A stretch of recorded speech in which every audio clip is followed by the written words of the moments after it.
you realize that before today rolls out into history, you're definitely going to make a difference in the world. Pause to ponder. The goal of today's pop is to alert you to the fact that whether intentionally or unintentionally, you will contribute a thing to the world today. You know what Buckminster Fuller said? And I quote, "Never forget that you are one of a kind. Never forget that if there weren't need for you in all your uniqueness to be on this earth, you wouldn't be here in the first place.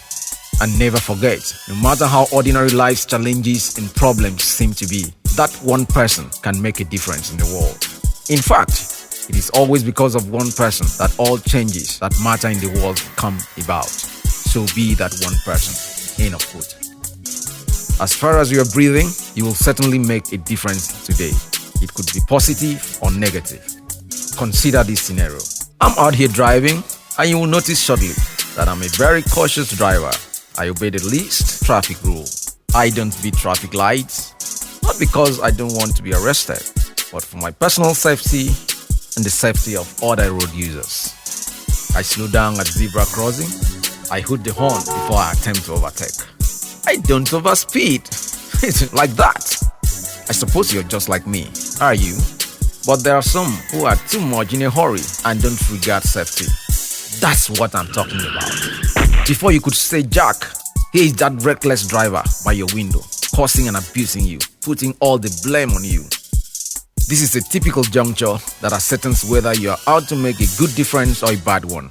The duality of the choices before you are, first, to be defensive and to rise to the occasion to correct that faulty impression to the offender and onlookers that you are the one to blame. How will you do that? You'll talk and speak up to defend yourself. You know the outcome? Of course, a skirmish. Your guess is as good as mine. They're running, speak! What's happening? What is this? Stop! What is it, eh? But alternatively, as the offender approaches you, you inhale a deep breath. Deep inhalation, slow exhalation to calm your nerves, and with a calculated tone, you voice, "I am sorry. Little did I know that that was my fault."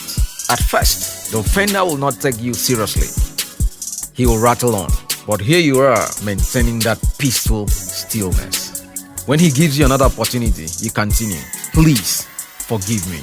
Let's not cause a scene here. You're a very responsible man. I know you'll be fine shortly. Do calm down, please." And soon, you would have just arrested an ugly situation that was in the offing. That was a very provocative yet phenomenal moment for a chance to provide the world with a bad or good difference. A thing here that is worthy of note: though such incidents do happen accidentally, the response must always be premeditated. To positively affect the world today, you have to make premeditated responses. Finally, it might not be a similar scenario, but rest assured, as long as you breathe and as far as you relate with people or someone today, opportunities will present themselves that will require your reaction. Choose to react positively. Choose to make a useful difference in the world today.